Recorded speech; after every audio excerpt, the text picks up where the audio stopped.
Hey, Family Twist listeners, Corey here. Today we're doing something a little different and sharing an episode from our other podcast called Horror Heals. Now, I know horror might not be everyone's go-to for healing, but trust me, there's more to it than just scares. In this episode, Kendall opens up about his own adoption and DNA-found family story, while we dive deep into how horror can actually help us process trauma. We're joined by Dr. Ashley Allen, a licensed clinical psychologist who has a unique take on how horror movies, believe it or not, can be used for mental wellness. Her work with neurodivergent LGBTQ plus individuals, as well as those dealing with PTSD, mood disorders, and grief, really connects with the themes we discuss here on Family Twist: healing, resilience, and finding strength in unexpected places. Please give it a listen. You might just see horror in a brand new light.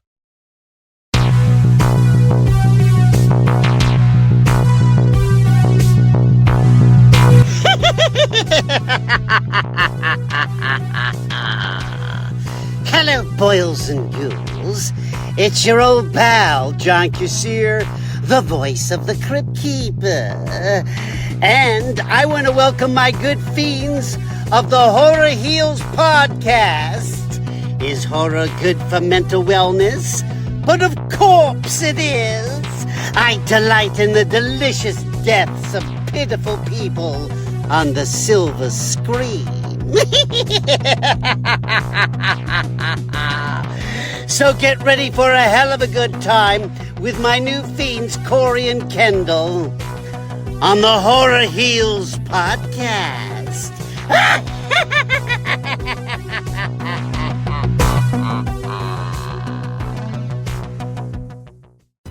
Welcome back, creepers and keepers of the night. You're tuning into Horror Heals, where we're here to remind you that sometimes it takes a good scare to soothe the soul. Today, we're joined by Dr. Ashley Allen, a psychologist who gets it, who gets us, and who might just help some of you realize that your love of horror might be the healthiest thing about you. All right, here comes Ashley. Welcome to Horror Heals. Thank you for having me. I'm so excited to be here. We're thrilled to have you. Before we get to the professional side of Ashley, let's talk a little bit about the horror side of Ashley. You mentioned, our exchange that you have been a horror fan since you were a kid. How did your fascination and appreciation of horror get started? Well, I have my mother to thank for that. She was a huge horror fan, loved 80s slashers. So I grew up watching things like Chucky, Nightmare on Elm Street, Friday the 13th. And Pet Sematary was actually my first adult book that I read growing up. I was like 8 or 9, way too young, but it worked out. I've loved horror my entire life. It's been a huge part of my identity. Wow. Pet Sematary, that's a pretty wild one for a kid to get started. A lot of interesting themes in that one, you know. There sure are, yes. Yeah, that book and the movie too really stick with me, just because I've had this lifelong sort of fear of death and this whole idea of, being able to bring somebody back after they've passed, and yeah. Plus you get that sister Zelda. Oh my goodness, that's traumatizing. Yeah, it's something else, because that was like one of those movies, in the 80s and early 90s was on cable, nonstop, and so. I know my sister's also very traumatized by Zelda coming, Well, Corey's sister is 5 years younger than he is, so, Right, yeah. We're all definitely watching stuff, way too early on. Very cool that your mom was into horror stuff. Like, where did her interest in horror kick off? I have no clue. She's just always enjoyed it. And I know for me, I remember whenever the Tales from the Crypt theme song would come on, because her and my dad would watch it together, I would hide with my hands over my ears under the coffee table. And I would laugh because I just loved being scared. I had nightmares about Chucky all the time, but still loved watching it. I was just a weird kid.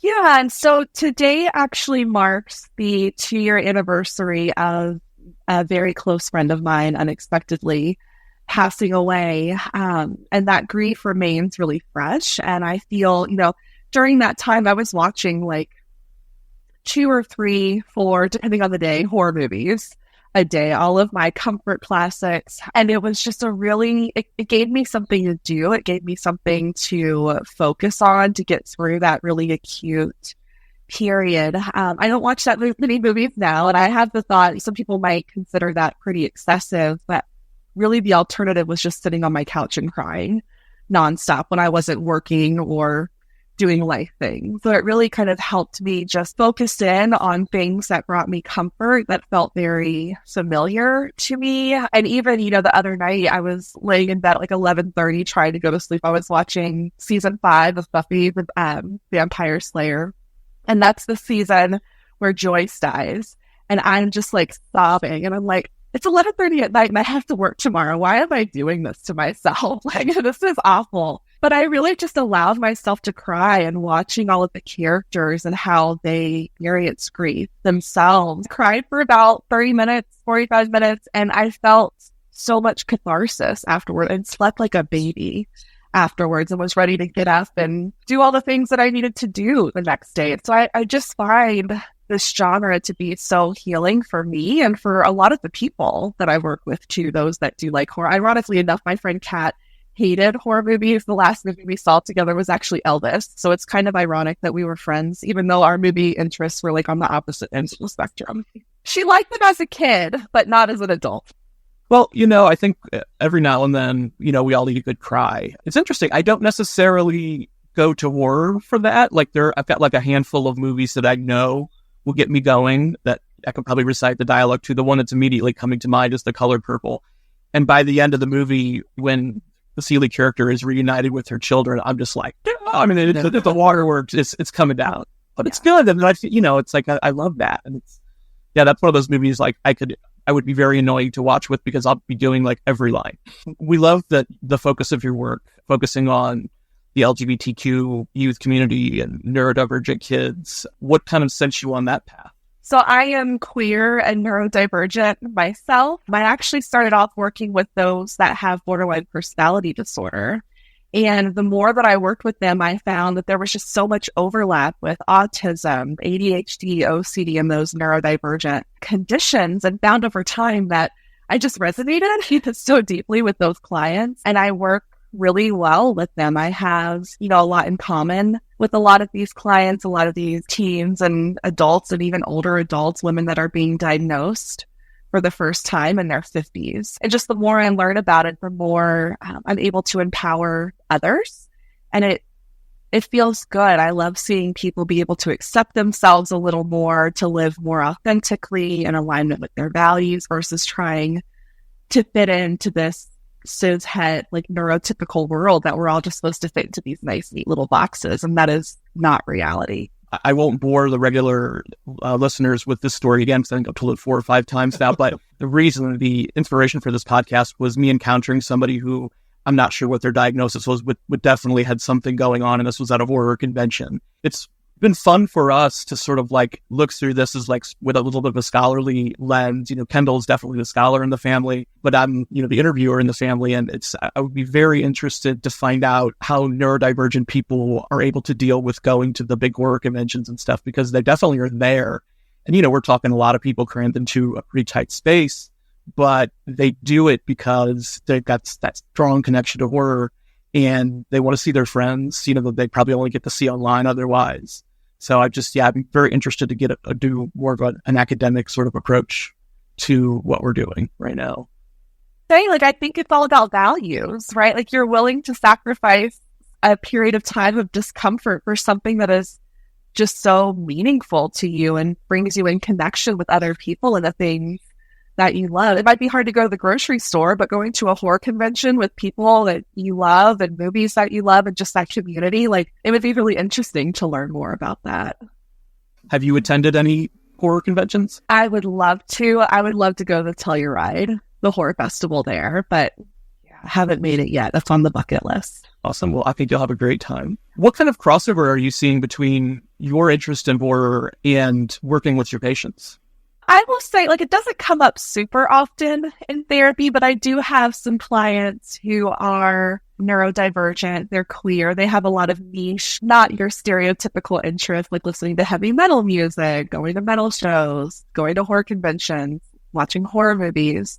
The community, I think, is the biggest thing that gets them going to these things. And like, it is uncomfortable for them. And it just gives them a space to like stem at a metal show, like having that space to just be authentic. And people at metal concerts are so friendly, like the nicest group of people I've ever met. And yeah, it allows them to kind of explore things that they're working through, like with the movies that they are watching. I think horror provides a great way of like a safe space for catharsis and just allowing us to release our emotions in a controlled setting. And it can offer kind of controlled exposure to fear and really help those with anxiety, I think, build resilience and manage stressors a bit better. For some movies, like just allowing themselves to process trauma that they have been through. There's a lot of movies, a lot of horror movies out there that it centers around someone's trauma, right? Like the whole concept of the final girl and the resilience that she has to build and go through. Like, I do think it's a very cathartic and therapeutic experience for a lot of folks. And I've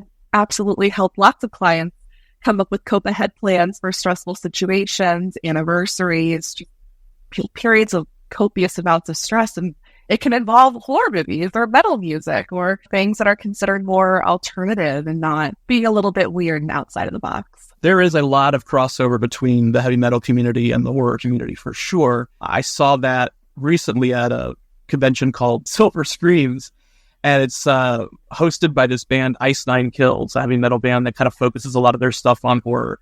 And there were so many like 8, 9, 10-year-old kids with Ice Nine Kills, t-shirts. And I was like, wow. I mean, I've heard of the band, obviously. I was like, okay, these guys are big. They are huge. They have entire albums dedicated to different horror movies. They have a Chucky song, a Psycho song, like 10 out of 10 recommend. Love Ice Nine Kills.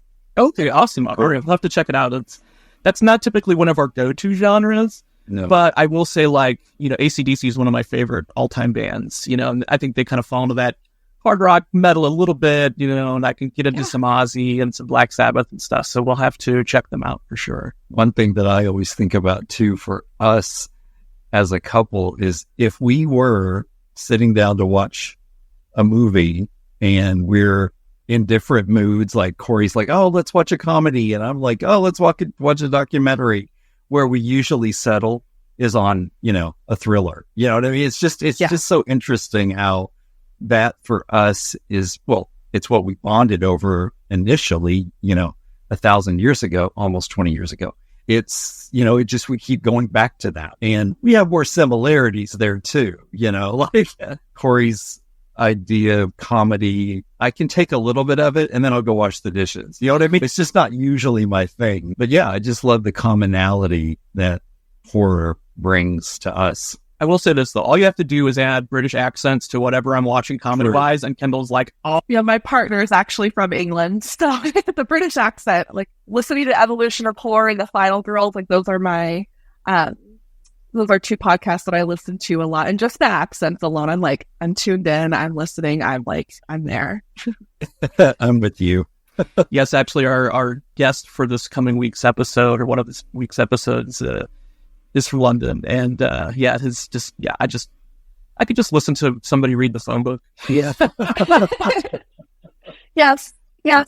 Sure. Now, just out of curiosity, this has nothing to do with horror, but is your partner a fan of Coronation Street? Oh God. I honestly don't know. We've never talked about that before. I'll have to ask him. You'd know because I am a huge Coronation Street fan, which I get teased about by anyone under 60 from the UK. They're like, are you someone's grandparent? And I'm like, yep, must be. I just love it. It's just something that I enjoy a lot. That's amazing. Yep.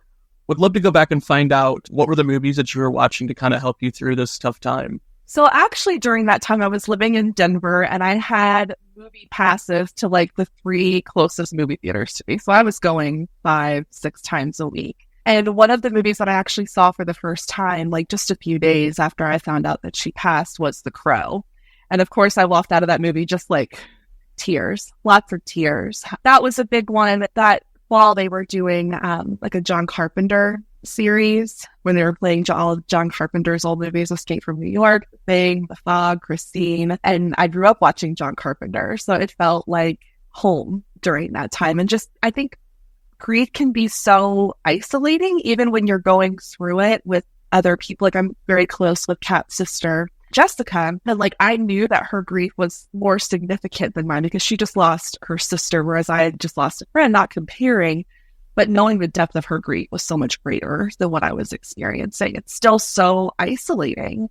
And even just being in the theater by myself with my blanket and my popcorn and like listening to people react to these movies around me was so powerful, especially again, just allowing myself to kind of feel whatever it was that I was feeling at that time. And, you know, walking out of The Crow sobbing is not necessarily like most people's experiences, but there's no shame in feeling your feelings. And that movie brought up a lot for me, not only, you know, Brandon Lee's own death in that movie, but just the themes of death and kind of coping with grief. I would say that was probably one of the biggest. You just made me think of something. Yeah, and I don't equate these things, but should have that. I think for me, the fact that I found my biological family, but my birth mother refuses to have anything to do with me, I think I kind of deal with that. If that could be a type of grief or sense of loss or longing, yeah. I feel like horror could definitely be something that always helps me there. And I just never really thought about it in that respect. So that doesn't mean you get to charge Kendall for this session. That's okay. Hey, that's all right. I'm happy to be here. You know, but it is amazing how these realizations will come to you sometimes. And I have always been, well, up until we started these podcasts, for sure, so fiercely independent and stoic and, you know, I can fix every problem, you know, so obviously delusional about many things. But my point is, speaking to people like this has been so humbling on many levels, as well as eye-opening for me. It really has. It's just been fantastic because to what you just said, you can feel your feelings. I think for a long time, I didn't allow myself. I built this sort of wall, and it's still there, but we're chipping away at it, right? But because I am proud and I've always needed to be independent until I found my family. So now just allowing myself to be sort of vulnerable to those relationships is completely new for me. I bet. I can only imagine. I think, you know, these movies, depending on what the themes are, of course, I'm always surprised kind of what I pull from a movie, depending on like what state I'm in or what's going on in my life. I think it just gives a controlled space to kind of safely feel your emotions either independently or alongside other characters. And again, I can watch the same movie multiple times depending on what's going on in my life, and I'm going to pull something different from it every single time. It's really fascinating. Actually, something that was enlightening for me was when I really started to go to these horror conventions and sort of like deep dive think into what was happening there. You're like, at first glance, I'm seeing like lots of little kids dressed up like Chucky and all sorts of characters. I mean, I even met a baby dressed as Pennywise. I'm like, should a baby or a 3-year-old be at a horror convention? But I think you could speak to that, you know, just the way you grew up, and clearly you're not out killing people, or at least you're not overtly, you know, out killing people. So can you just talk a little bit about that? Yes. You know, I think there's a lot of stigma associated with horror and like alt communities, metal fans, etc. And for me, like I grew up in a pretty religious household too, which was kind of shocking considering my mom is such a horror fan. And so I remember my friends from church coming over, and like my best friend and I showed her Chucky one night, and she went home and told her mom she was never allowed back over at my house again. And so, but I wasn't the one that was like getting into trouble and like, you know, having teenage pregnancies and like, you know, being promiscuous or all these other things that come along with, oh, you're into this weird stuff. Like you must be doing other, you know, risky things. And it's like, no, I was always a pretty stable kid. And I think it's a form of artistic expression too, being able to dress up. There's an influencer that I follow that her daughter, she's like 3 or 4 and just loves Pennywise, has a little Pennywise doll that she carries around with her. And like, she loves little spooky baby dolls. But I think, every family is going to be different. Their boundaries, their limits are going to look differently, kind of depending on their own personal beliefs. But I don't think there was no significant impact of me reading Pet Sematary when I was 8 or 9. Now it's just like a fun fact that I share about myself. And I'm not a serial killer. I'm not, my goal in life is to help people and to help them process awful things that they have been through. And I think a huge part of that is how I grew up and, watching these movies and watching how people persevere through their own trauma. So I think there needs to be less judgment and less stigma around that. I'm not saying parents, show your kids Chucky when they're 2 years old, but like, you know yourselves, your family, like make your own limits around that, but maybe try to be a little more open because you never know what might come of it. You might spark a passion that ignites a kid's career when they grow up and to do something that they truly love. And that would be incredible. You're exactly right. And I have to give my father, my adoptive father that I grew up with, credit because he trusted me. And when I was, let's just say 6, and I'm asking to watch things that should be scary to a 6-year-old, he'd be like, now, are you not going to be scared? Are you going to, you know what I mean?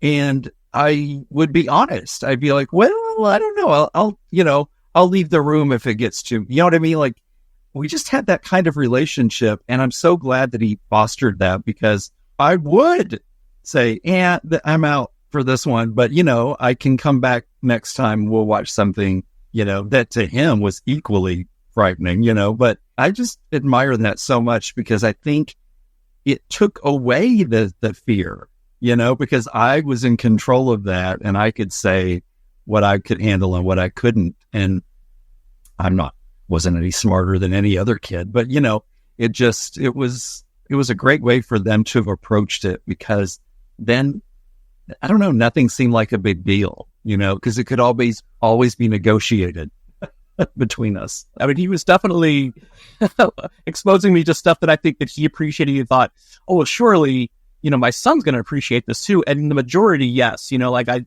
got me watching Saturday Night Live and Mel Brooks movies and stuff and Monty Python really early. But then he also let me watch Purple Rain when I was 9 years old. And well, the music's fantastic. There's some adult themes in there. Yeah. And then he really wanted me to watch Pink Floyd's The Wall with him, which was like disturbing. And there's a scene, I don't know if you've ever seen the concert film movie version of it, but there's like a scene where there are like students like walking into a giant meat grinder and, coming out as meat. I'm like, okay, there's some horror for you.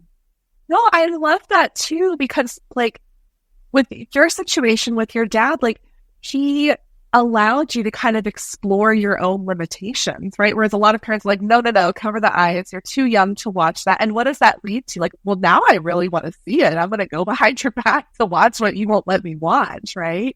And so just being able to kind of understand yourself a little bit better and like, oh, this is perfect for me, or like I'm having a great time, or no, this is too much. I need to step away and I'll catch this next time it's on TV. And that's fantastic. You don't think of those things as they're happening, but as you get older, you're like, oh, that was a very smart thing or at least it worked for me. You know what I mean? Like it might not work for every child, but right. It really helped me kind of not be scared because when we would watch scary things, I tended to not react to them the way that other kids my age probably would have. Just because I was like, oh, this is all make-believe and it's fine. And, that was just kind of the way we approached all the horror stuff. Going back to the themes of stigma and acceptance and non-judgment, I do feel like I'm never being judged when I'm at a horror convention. And, I'm not walking around, as a leather daddy or anything like that, but I do dress... Why not? Why not? But I don't think anybody would mind. But I do, dress pretty flashy, fabulous, and like I get compliments. I don't get judgment. And it's like just like I'm not gonna go up and judge the guy his face is covered in tattoos either. It's like we're all here because we enjoy the same stuff. And at the end of the weekend, somebody's going back to their law practice and somebody's going back to being a nurse and whatever, it's just, I love the community in that way. It's just, it's definitely been a source of therapy, for me. It has. I think horror just brings people in community, right? Even like in the theaters, online, like Letterboxd, I've met several people off of Letterboxd that, we became friends. And even just like showing my close friends, like Rosemary's Baby for the first time, like watching them experience that, like it's just such a unique opportunity. I'm sure it exists for other movie genres too, but there's something special about horror. I think I'm biased. I know I am. No, it's great. We've bonded with family over it. We've got twin niece and nephew who are 22 now. Yeah. But when they were, 12, we took them to their first, haunted attraction and had such a blast. We're all screaming and everything. And one of the horror actors pulled Kendall aside and said, what's his name? Yes. Well, his name is Jake. And like 10 minutes later, so it wasn't immediate, like 10 minutes later, you hear, Jake, I'm coming for you. It was hilarious. It was great. Oh, yeah, it's great. And like our niece that's about to turn 16, like she's dipping her toes into the horror water, she's a big fan of the movie Pearl, but she's not quite ready for the full-on, like, go to the haunted house, quite yet. But I would love to be there with her, when she does do it the first time. I know she's gotten better because when she was younger, like they would go to the theme parks when it was in October and like they had to leave before dusk because she couldn't even see anybody dressed up, like Pennywise. Yeah. And Pennywise still gets her. Yeah, there's still the spectrum, right? Like they're The Exorcist and Pearl, like there's a lot in between. And I think there's a movie out there for everybody. And yet there's still some stigma like, oh, it's horror, I don't want to watch it. It's like, well, you might actually get a lot out of this movie. Just try it. Oh, there's hundreds of genres, within horror. And I think you're right. If people were, and there's like stuff like my mom would be, like she won't, I don't like horror, but she'll watch a thriller. And it's like, well, it's very, very close to, just because the person doesn't have razor fingers doesn't. Right. Right. Yeah. Right. Yeah. Good point. So Ashley, the question that we ask everyone, the final question we ask all of our guests is, who is your favorite final person in a horror movie? My goodness. Lately, I would have to say Mia Goth. I'm just like obsessed with her and everything that she does. But really, I think it's Jamie Lee Curtis. Like she was the original. I've watched every single Halloween movie. Like she's such an icon. I think she's a great example of like resilience in horror and what we're watching. And so yeah, a little new, a little old, a little in between. There you go. I like that. Yeah. And, Jamie Lee Curtis, I don't know if you follow her on Instagram, but, she is awesome and she's an ally and I can't say enough nice things about her. Yeah. Hint, hint, Jamie, please come on the show. One of my favorites is Adrienne King, who was the final person at the end of the first Friday the 13th. And she's already been one of our guests. So, I mean, that wasn't why I chose her before we even knew she was going to be a guest. But I just, I love that franchise. And I thought that she brought a lot to that first, role. It's tough to be the first, I think. And then, have others come behind you. Well, just to have that like incredible jump scare ending too. I mean, that's one of the greats, for sure. And funnily enough, Adrienne King's favorite final person is Mia Goth. Excellent. Yeah, she's amazing. I've loved everything she's been in. Very cool. Awesome. Well, this has been fantastic. Please stay in touch with us. Hopefully we can get to visit with you again. Would love that. Thank you so much for having me. This has been a lot of fun. And that's a wrap on another episode of Horror Heals. Huge thanks to Dr. Ashley Allen for peeling back the layers of fear and reminding us that whether you're at a horror convention, a heavy metal show, or just binge watching Buffy with tissues nearby, there's a place in the horror world for everyone.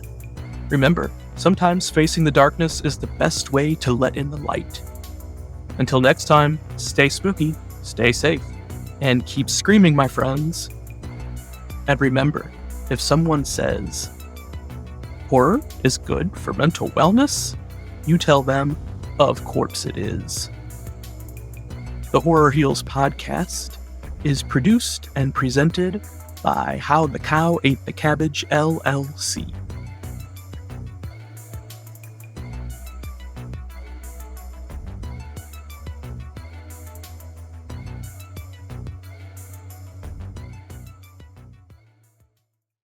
Thank you so much for tuning into this special crossover episode of Horror Heels and Family Twist.